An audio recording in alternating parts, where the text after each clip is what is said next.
Obviously, I'm going to promote fivepillarsnation.com. Is there anything else? I know that's your coaching is on there. Is there anything else you want me to promote, like social media or? The Shelby Show on Instagram would be great. Got it. Is that's the handle? Is the Shelby Show? Yeah. Okay. And I'll put links to that everywhere. I just got to grab a little bit of water. I'll be right back. Yeah, dude, for sure.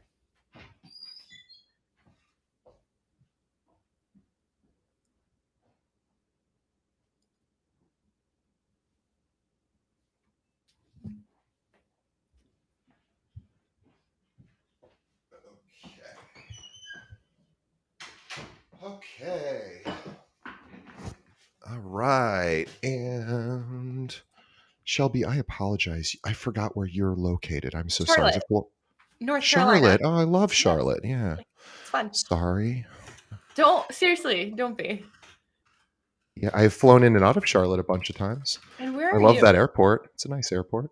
It is. That awesome food court in the middle with I think there's a plane hanging from the ceiling, if I remember correctly. And trees. Real trees. Yes, trees. That's right. Yeah. But that food court is like amazing for an airport food court. I remember because my parents used to. Okay, I'm wasting time. My parents used to. No, I'm just getting us ready. But and no one's watching us live anyway. By the way, almost nobody will watch us live, and that's totally fine. We'll produce the episode. We have sponsors and music and all that, so we'll get that done in the next few weeks. But yeah, my parents used to have a place in North Myrtle Beach, and so sometimes I think I would end up at Charlotte, like transferring if I didn't have a direct flight. So I spend quite a bit of time in that. I always thought that was a nice airport, as far as airports go. Great. Okay. Cool. So 5 Pillars Real Estate with EXP in Charlotte. All right, cool. Gotcha. Here we go. And I'll put a proper intro to it once, after. Sounds good. Yeah, I'll make it look and sound pretty later. Okay. Well, we look pretty. I mean, we definitely both look pretty. Of course. Yeah. Yeah. All right, here we go.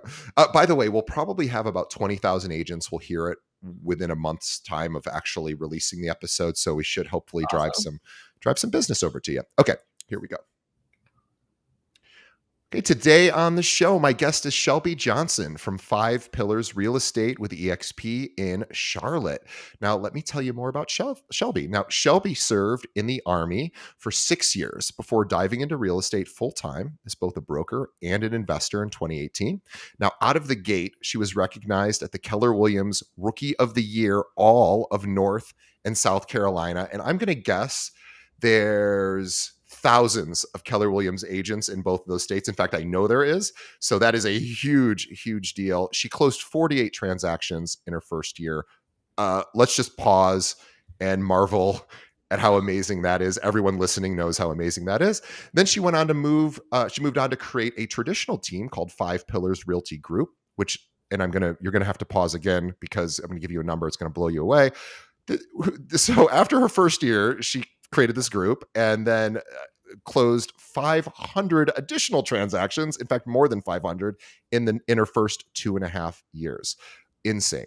In the mid 2021, 5 Pillars evolved out of the traditional team into what it is today, which is now called 5 Pillars Nation. How exciting to learn about how Shelby has done this and what she can do to help you replicate the same sort of success. Now, I want everybody, because she is a coach as well. So I want I'm sorry. I have a little bit more to read for Shelby. My apologies. Outside of building her agent business, Shelby was flipping, acquiring rentals. She was in the investment space, both short and long-term rentals. She founded Pints and Properties, which is a nationwide real estate investors group, and is passionate about helping real estate agents use their active income to build passive income portfolios as well. And for anyone listening, if you aren't familiar with the investor side of real estate, it's really a great opportunity because at some point in your career, someone will come to you and say, I want to invest in real estate.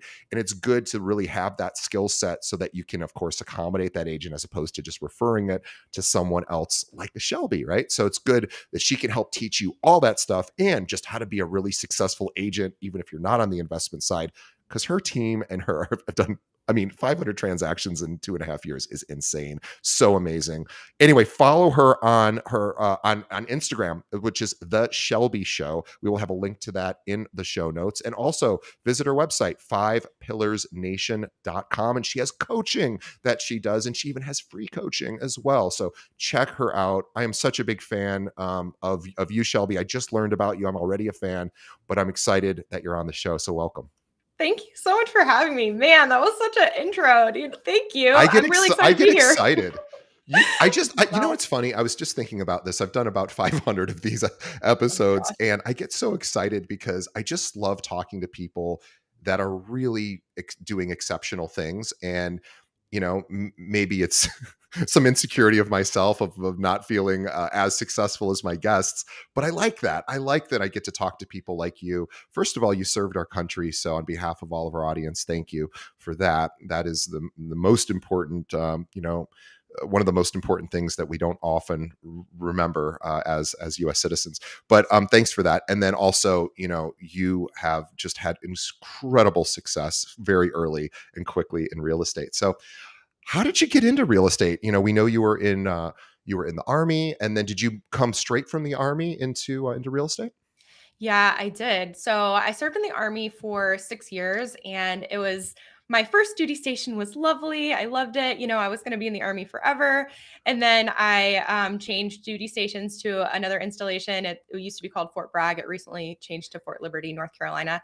And I just had a completely different experience that led me to considering other options. I'm like, hey, like I don't have to do this for the rest of my life. And I would ideally have something where I had control over my time and, my income would directly reflect my paycheck as opposed to having to work, years to hit the next benchmark to make the amount of money. And so I just started looking around for, what could check those blocks.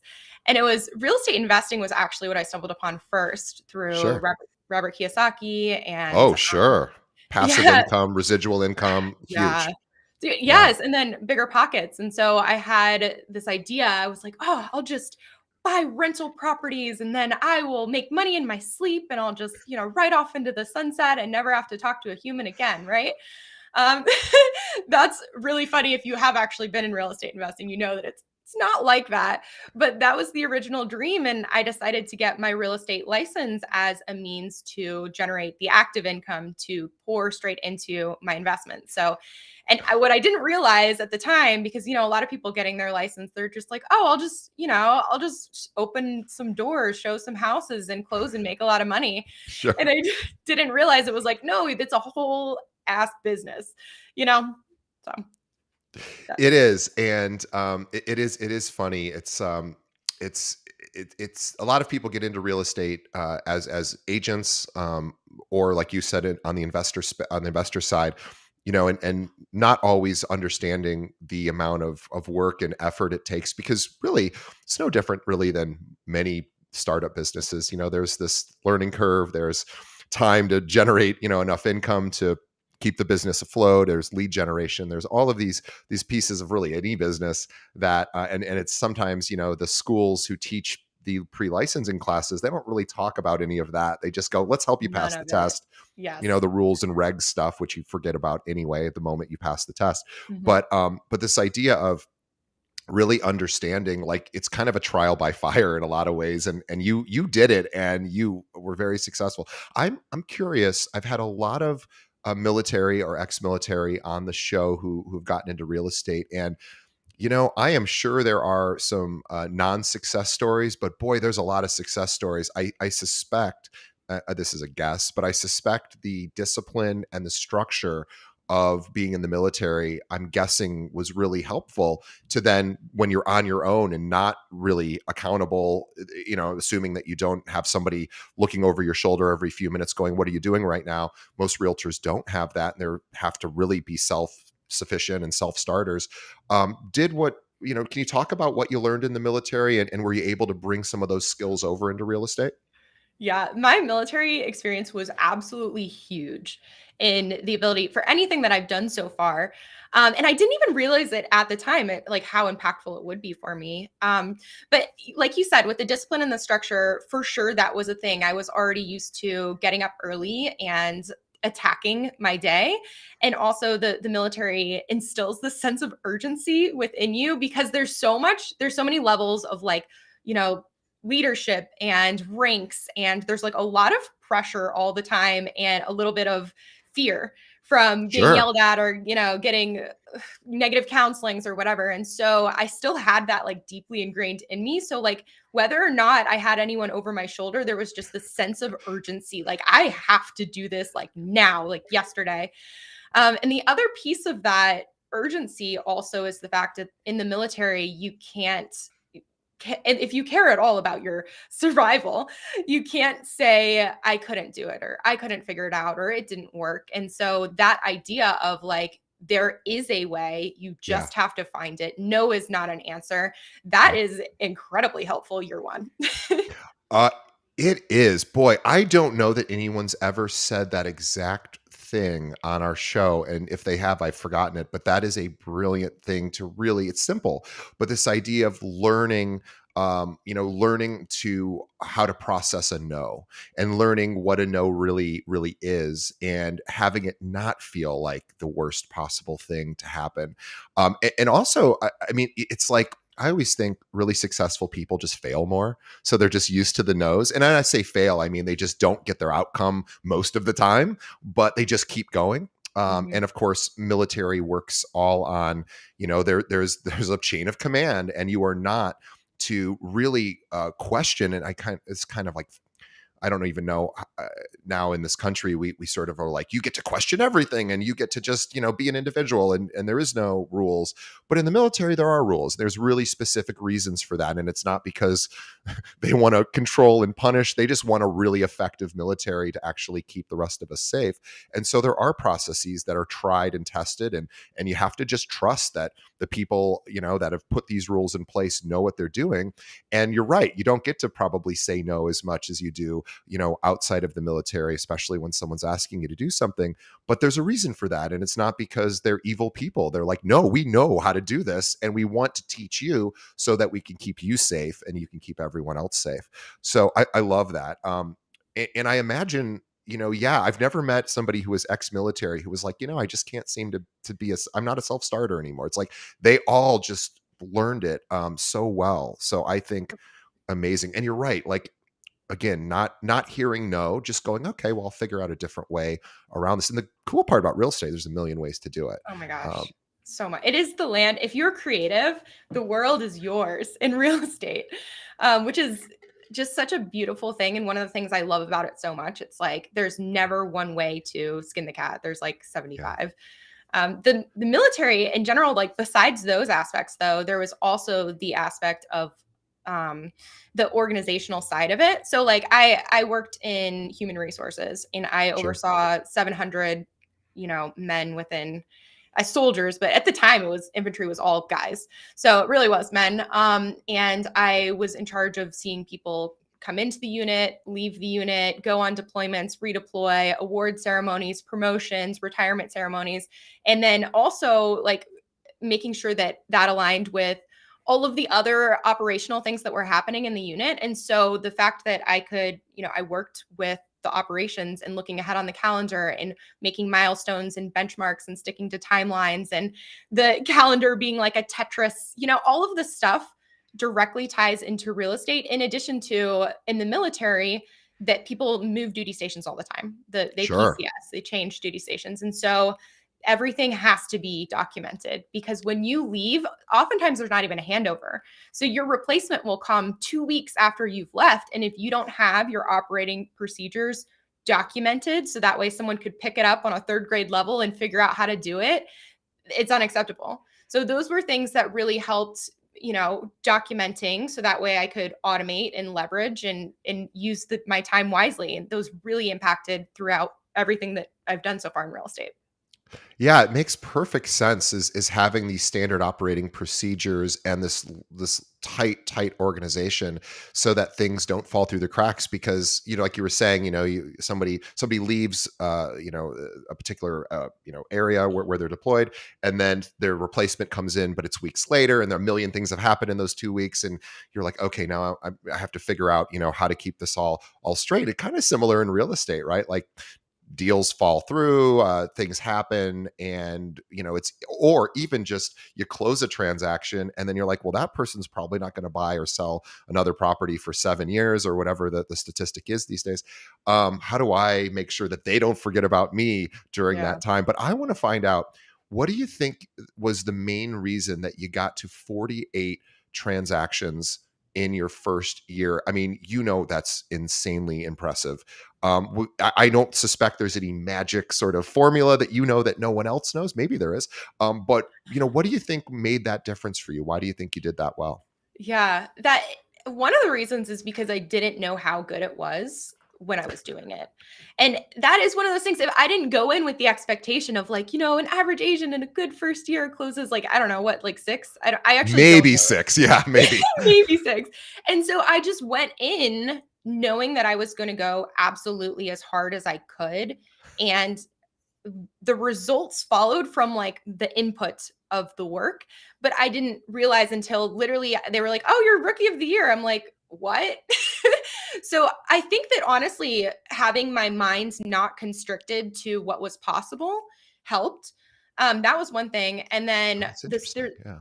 there's yeah, there's a slew of other reasons. Like I stayed in the local city that I knew all of the people that I had a relationship with within my organization. They already liked me and trusted me, and I was so Sure. annoying on the way out. Like, I'm getting into real estate. Tell everyone you know. Here's business cards for like, so annoying. That was a piece, and then I think the gosh, I don't know. There's a million pieces. There's the sphere of influence that I had, the way that I aggressively tapped into it, the organization, and the ability to. So what I did also, I know I'm a little all over the place, but like No, you're great. I I am very impatient. I don't want to spend the year learning how to do something. I Right. want to learn it in a condensed manner as efficiently as possible. So I after a freaking day of going to my Keller Williams class and sitting in like the class that was a nice little slow pace and we learned some things, whatever. I was like, this is not going to cut it. So I went to the owner, what are they called at Keller Williams? I don't know, the like CEO basically. And I was like, who are the top 5 agents in the firm?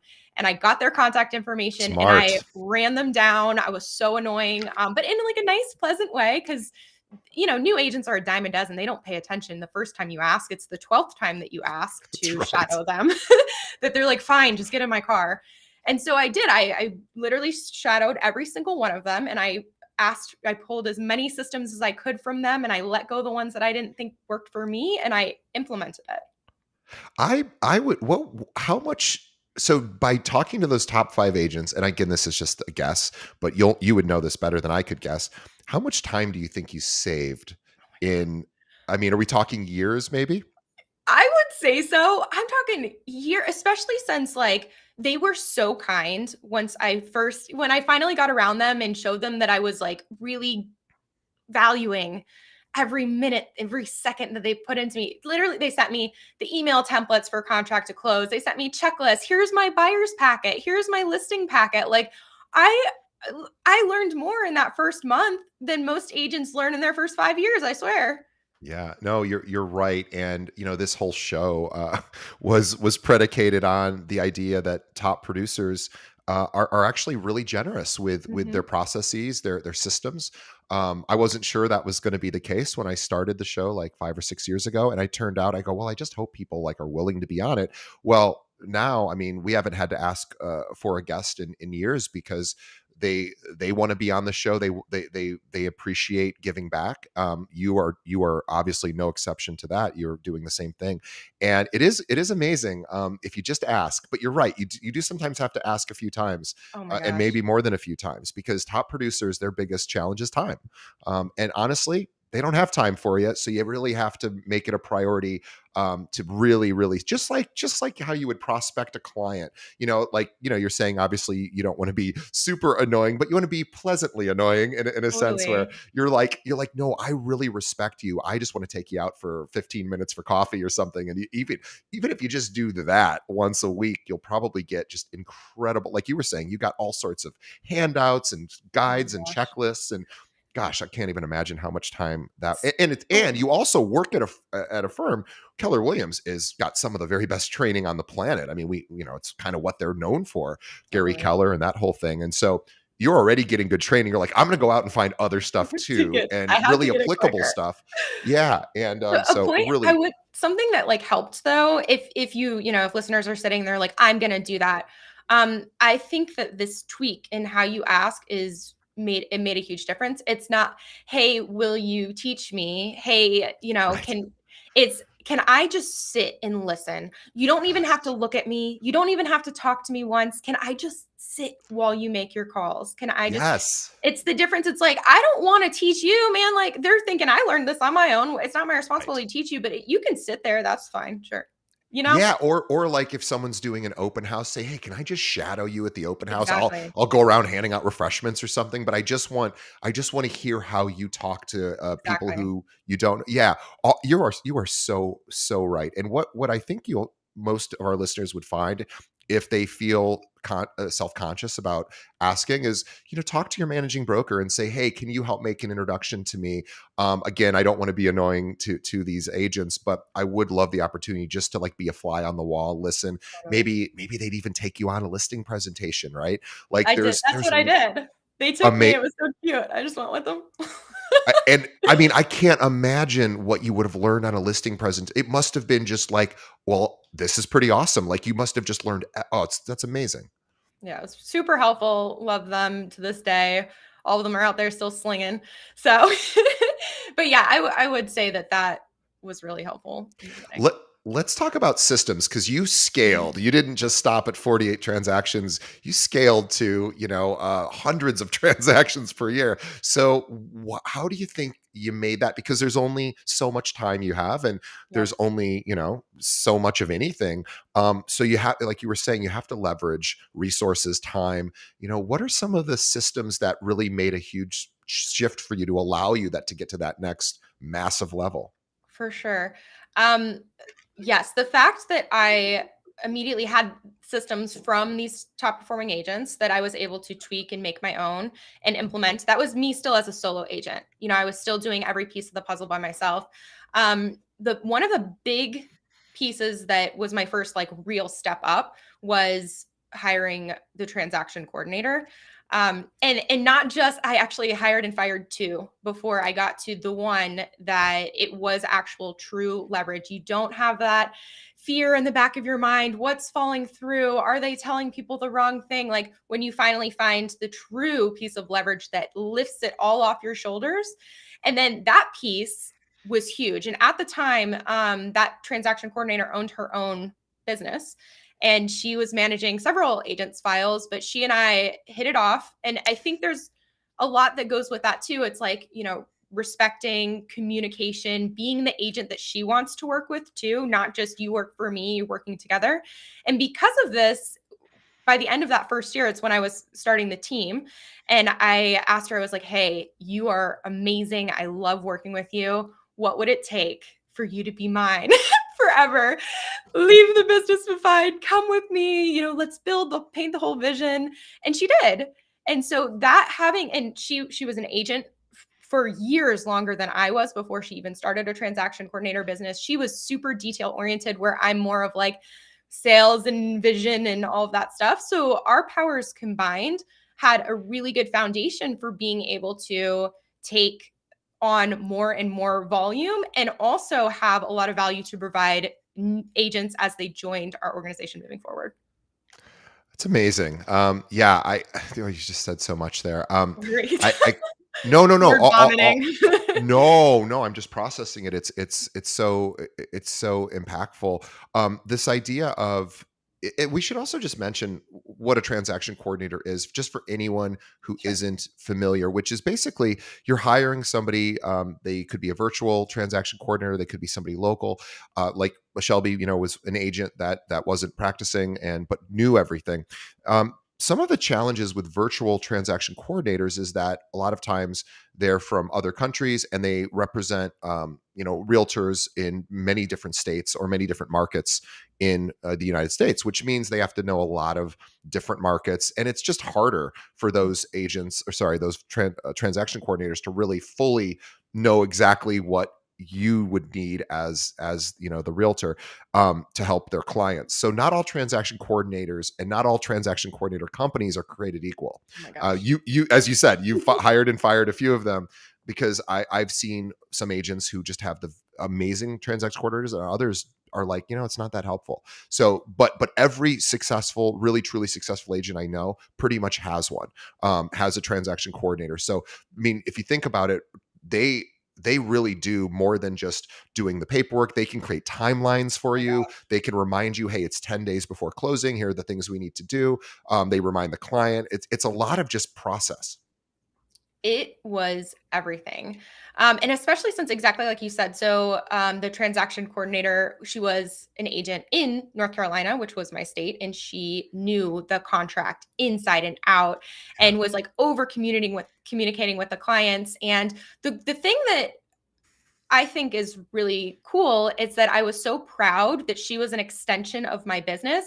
I was able to manage the expectations with the client and truly mean it when I say, hey, look, after we go under contract, you get to work with, her name is Megan. You get to work with Megan, and she is amazing. She is going to handle, work with you from contract. I'm going to be there every step of the way, but I promise you want her on the timelines, you want her on the paperwork because she gets it. And by able to manage that expectations, and then she grabs it and she outperforms even my raving expectation. And like that extension of your business. And now Shelby and Megan are phenomenal together. Does that make Yeah. sense? Absolutely. And transaction coordinators can be as inexpensive as I've seen, you know, uh, TCs charge like $300 on the low end, probably up to like $1,000. I'm not even sure what the most expensive ones pay, but even if you were paying $1,000 per deal, if you could save 20 hours of work, that might be worth it. It's certainly worth it for $300. I think it's Oh my probably gosh. still worth it if it's $1,000, whatever it is. I mean, it allows you to not get bogged down, unless you like being bogged down in those steps. If you're an agent and that's what you do best, great.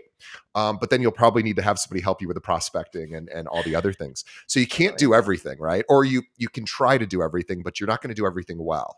Right. And figuring out what you don't enjoy or what you're not good at, is where you can offload it. And transaction coordinators are the easiest, most obvious way to just Totally. free up some of your time. And you know what? It's worth the money. It just is. In my opinion.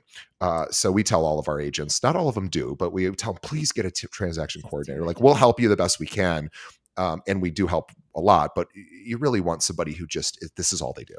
A So tip for new I, age, I totally agree. And for new agents, if you're out there thinking and you're like, man, I can't, I don't want to pay for a transaction coordinator or whatever. This has worked really well for some of our agents where they'll actually hire a transaction coordinator on their very first transaction and then offer to pay them a little extra and be like, hey, this is my first one. I know you know exactly what you're doing. Like, if I give you a little bit of extra, money, is there any way that you could like handhold me and teach me throughout the process? ooh, And the right transaction coordinator will teach them way better than, the rock star agent who already uses a transaction coordinator. So has probably yes. forgotten how to go to contract to close anyway. So that's been working really well. God, I love that. That is so smart. Another thing too is ask the top agents in your office who their transaction coordinators Yeah, are, and that way you don't have to spend as much time going through ones that maybe haven't been a referral. Or so I love that. So transaction coordinator. I mean, guys, I know it sounds so silly, it's so simple, but it really is. You just got to think about, where am I spending a bunch of time on my business? That's not really what I like doing. That's not really what I'm best at. And if totally. and if those two things can be offloaded, oh, you're gonna be really, really going to have a lot more freedom and fun, because you just can't wear every single hat effectively. Like, you can wear some hats, but don't try to wear all the hats, because Totally. none of us are good at everything. Despite what my mother told me growing up, that I was be good at anything I do. It turns out was wrong, Oh, but good her intentions intention was though. good. Right. But turns out her boy can't do everything, despite me wanting to be good at everything. What other systems are you utilizing? Well, here, I'll ask you a better question.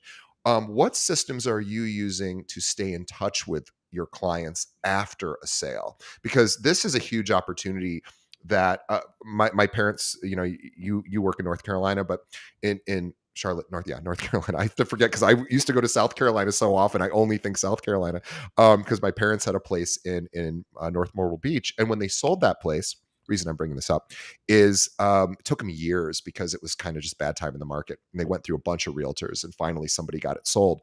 And like a year or two later, not even 2 years, 1 year later, I asked my dad, I was like, oh, hey, by the way, who is that agent? Because I think I had a referral maybe for the agent out there. And my dad was like, I don't remember. He's like, I could figure it out. I can go back and I go, you're kidding. You don't Yeah. remember? And my dad's a really smart guy. And he's not like somebody that just wouldn't think about it. He was like, I don't really remember. And I thought, boy, what a terrible thing for that other agent to, like, did a great job. My parents were like so happy that they got the place sold, and now they Yeah. don't even remember that person's name. Um, Crushing. and that's a missed opportunity for that agent. Now, my Yeah. parents don't live there, so okay, maybe there's a little bit of like, well, they live in Illinois, so maybe they're Sure. never going to buy another property, but they might know people that are buying in that area or selling. So, what do you do to sort of make sure your clients don't forget about you? Yeah. So back in the day, I don't do this anymore. I'm actually not closing transactions at the moment. But one of the other main pieces of leverage that I immediately implemented was an operations manager, our ops. And so she took all of the systems that I was doing internally and made them a team wide system to execute for all of the other agents, which was really helpful because my first year, I was an Excel girl from the Sure. army. I had all my people on Excel. I knew my little, and even that's like where I thrived. And I knew, I need to do a CRM. I need to do our CRM. I wasn't doing the CRM. So our ops, thank goodness, we had it set up so that way when the contract would close, the transaction coordinator would have a whole handover process with our ops, and they would, take the client and if they weren't already in the CRM, put them in the CRM and put on the, 1 week check-in, 1 month check-in, 6 month check-in, happy home anniversary in a year, and then also add them to our local events. So one of the things that we've done, we had the CRM, but really baseline. But we invite people to our local events. We did the Pints and Properties once a month, and I love events as a way to constantly invite people to come hang out with you. It's an in-person drip campaign. They're reminded in a non-salesy way that you exist and you are the real estate person. So we did that, and then we also did socials. So I really love social media as a way to nurture. I have this whole thing about like lots of agents will use it as a way to like generate new leads, but to me, it's really like social media for most agents is a cultivation. It's a nurture. It's a reminder as opposed to like fresh leads. That's a whole nother conversation. But those were kind of the three main things. We had the CRM, in-person events, and then social media. That's awesome. And we should also talk about, I want to talk about five pillars coaching, because this is, you are basically taking the systems that you've put together and really helping other agents kind of learn from your, all of your knowledge. And so tell us about what five pillars is, and how you help agents. Yeah. So five pillars is founded on all of the systems that we used in our traditional team. So all of the systems that I built year one, and they evolved over the years with our amazing transaction coordinator, operations manager, and all of these agents who were constantly providing feedback to adjust and evolve with the times. And it worked well for our traditional millionaire real estate agent Gary Keller model team. And then when I didn't want to do that team model anymore, for it's a whole nother conversation. I was like, we have all these tools and systems. What if we were able to, instead of charge 50% for doing all of the overhead, what if we were able to provide all of these systems to the agents not take any splits, and allow them to build their own businesses in the way that made sense for them. The other thing that we did when we changed the model is we had transaction coordinators, listing coordinators, we had a whole staff, and I helped them start their own businesses so that way the agents in turn could have the systems to build their empires and the same leverage that the team was paying for before, now they could hire out directly. And it cut out the team as the middleman. So everyone got more money, but everyone got to keep the same systems and run their own play. Does that make sense? Absolutely. No, that makes perfect sense. And if anyone is interested in getting some coaching, you have a community that they can join. You have coaching that you offer. Can you just tell us a little bit about sort of how that works? Yeah. So the community is where agents go to stop being agents and start being business owners. So we're all about building an actual business where, the gold at the end of the rainbow is it's sellable if they do want to sell. Whereas most agents, we just live in this constant state of like chaos and whack-a-mole. And so the whole intent is it's a community of entrepreneurs who are building their own empires alongside peers. And the way it's set up is we have classes throughout the month on the different pieces of building a real businesses. And we also have what we call pods, which within our community, there's small groups of peers, 4 to 5 people. And there's like a schedule they go through with goals and accountabilities. So it's kind of like a self-sustaining incubator for entrepreneurs. Does that make sense? It does, because I think, even more so than not learning how to be a great agent by going through the licensing classes, which I think all of us know is not the purpose of the licensing class. But then, you're thrust into becoming an agent. You join a firm. Hopefully, there's some good training, but the training is mostly going to be around how to find business, close deals. It's going to be about how to do production, but it's not necessarily about how to actually run a business. And that's a totally different skill set. And quite honestly, I find that those skills, unless you come from a family of all entrepreneurs and you just sort of know that world, it's a totally different world and a totally Totally. different skill set. And it's not always intuitive. In fact, it's At all. oftentimes counterintuitive. Right. Right. So this is where I think, we think about, oh, I need training for like being a great realtor, but you also need training about how to actually treat it like a business. So Exactly. I think it's probably the biggest missed opportunity for agents out there. Like, agents know how to get realtor training because there's so many great sources and places, and not and Shelby's got great training as well. But that's actually not that uncommon. There's lots of training facilities, but to actually learn how to be an entrepreneur in real estate. And more importantly, she said something that I should have highlighted. I'm going to highlight it now. Shelby said something about creating a sellable business.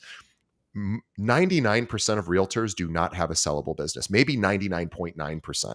So Shelby actually wants to teach you how to create something that will continue to add value and continue to be something that you can get paid on either indefinitely, or you can sell it at some point to somebody. This is not what most agents know how to do, and it's not the kind of business that they set up, and they can go their entire career, 30 plus years, and still be successful but not have a sellable business. So this is an incredible thing to actually give you almost sort of something to consider as like almost a retirement kind of thing, where you can actually take all this great work that you've done over your career and actually then make it, you can assign a value to it and sell it. Yeah, exactly. And that's something that it took me a long time to realize because my first couple of years of going through agent life, it was exactly what you said. It's like, I'm doing the things, I'm doing all of the agent things, but what I didn't realize is that there's like, you have to have a strategy within your business and like an development for your company. And you have to have like a marketing is an actual whole piece of the business that you need to develop into a systematic machine that can repeatably bring in business into your business. Like, and most agents, when it's like, hey, I'm going to go lead gen, and they pick up their phone and they call 5 people or they post once on social media and they're like, I did it. And it's like, if you're building an actual business, if you go out and you talk to any real business, they have like a marketing budget and they have a whole team dedicated to strategy. And it's just thinking about it from the lens of an actual business will totally twist in a good way the way that you think about your agent life and the potential in what it holds for you in the future.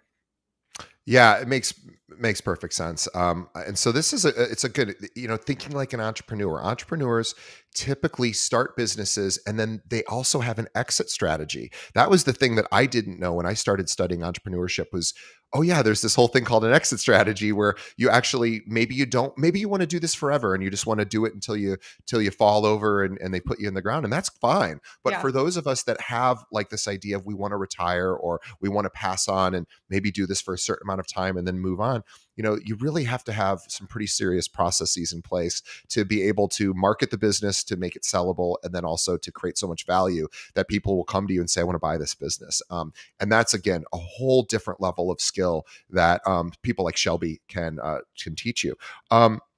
Shelby, right now, it's tricky time in the market. Rates are still higher than anyone would like, even though historically it's not so bad. But in the short term, it feels like they're really high. Lending rates, of course, inventory tends to be down in most markets, so it's an easy time to get discouraged, maybe even a little depressed. What are you telling your agents, or what are you encouraging them to do while the market's a little tricky right now, and just keeping everybody motivated and working? I think that this is the best time for them to double down because of exactly what you said. It's a lot of agents, the ones who are not so sure, one foot in, one foot out, are going to get out, which Right. is fantastic It's news. actually a great thing for everyone else. Oh Yes. my gosh, it's so great because now those sales that they would have gotten, from the few sales, that's out for grabs. And if you're able in your market to be able to double down on building out your business, and especially marketing in general, just eat away at the market share, get as much as possible, because when the market does turn, you will absolutely explode. So I think that now is the time. If you're in it, you freaking go hard. And if you're not in it, please just goodbye. That sounds so bad, but like, you know what I mean? Does that make sense? It makes perfect sense. And I think that's exactly we're seeing it now. We have a holding company, which is for agents that aren't actively practicing. And I think 2 years ago, we're the largest holding company in Illinois. I think we had maybe 600 agents. And then in the last 2 years, no, in the last year, we've added 150 agents. These are people who find us. They're like, I'm getting out. We've never had that many people join our holding company in a given year. So lots of people are getting out, and that is a great thing for everyone else. They can gobble up market share. So what are you telling your agents to double down on? Like, what are they actually doing to help take advantage of the fact that some agents are stepping off the gas? Right. So a lot of them are just locking in their specific marketing strategy and going hard at whatever that strategy may be. And that's a part of, like, within Five Pillars Nation, we're not teaching you one specific way. It's like, hey, there's many different lead generations and marketing strategies, and depending on your own personality type, what's an authentic fit for you, what you actually will put the time and effort into. And sometimes you don't know starting out, so it's really good to like test in the beginning. But as soon as you find that thing, whether it is door knocking or cold calling or content creation, or maybe it's YouTube ads or direct mail, it does not matter. Everything works. But when you find that authentic fit and you put the blinders on and go all in on whatever that marketing strategy is. Yeah, I'm glad you said that. There are a lot of different ways that you can do it. And I think you're so right about find something that you enjoy doing that you can step on the gas, whether it's, I talked to a Compass agent the other day who said, he goes, every day I make 30 comments on people's posts on Facebook, and they're authentic comments. He goes, I spend about half an hour. I see when someone goes on vacation or whatever, and I write them, say, hey, that looks really fun, or a great dinner, or what, whatever. And he goes, I cannot tell you just doing that alone, it really, really works, Yeah. because people feel appreciated. They feel seen and heard. You're not just somebody asking for business. You're actually commenting on their lives. And it's like, oh, yeah, of course, that makes sense. But he's like, he gets really into that. And so for Yeah. people that really enjoy celebrating other people's successes, social media is the place to do it, right? Because it's everything's a win on Yeah. social media with what people post. It's not usually like, well, I got into a fight with my husband this morning. And, it's like, my husband and I just went on this great vacation or whatever. So these, I think, are huge opportunities to demonstrate care, that you actually care about the people in your life. So that's just one way to do it. There's a million Totally. different ways as well. But whatever you're doing, yeah, double down on it right now, because most agents are not. Backing up. So if somebody wants to really learn about Five Pillars Nation, join the community, maybe get some coaching, possibly even join your team, because you have agents in every single state. What are Or you can take on agents from every state, I should say. What are what's the best way they can learn about Five Pillars and get involved with you? Yeah, fivepillarsnation.com is the website. And on Instagram is where I would love to, you know, shoot me a DM or reach out, because I would love to talk to you about whatever you have going on in your business and see if there's something. That's something too. It's like everything that we have is documented. So if there's a piece of the puzzle that you're missing, it's just as easy as sharing, a link. So I'm more than happy to share any of our tools and systems. And it's at the Shelby Show with 2 underscores on Instagram. And then also, if you are out there and you're thinking about starting a meetups have been wildly successful for my business in branding and lead generation and all of these other things we didn't talk about today. But pintsandproperties.com, you can check that out in any of those. And I would love to talk to you. So hit me up. Yeah, pintsandproperties.com is a great resource, fivepillarsnation.com, and the Shelby Show with 2 underscores. We will put links to all of that. That's Instagram, by the way. We'll put links to all of that in the show notes, so you can, dip your toe in the water, start following what Shelby's doing. But guys, I mean, there's got to be some part of everyone who's listening's business that you're like, I could really use like a different listing presentation, or I don't have a good buyer checklist, or I don't really know the pathway to closing and I could use some tips. Shelby's got all this stuff, and she's just nice enough to just say, here, let's teach you how to do it. And she's all about giving, and she served our country, so let's help serve her and help her business as well. And she's just a heck of a nice person. So I always love when our guests are so generous, and they all are. And so Shelby is no exception. So I want to support Shelby. I want you guys to support her. So definitely check out fivepillarsnation.com, pintsandproperties.com, and also the Shelby Show on Instagram.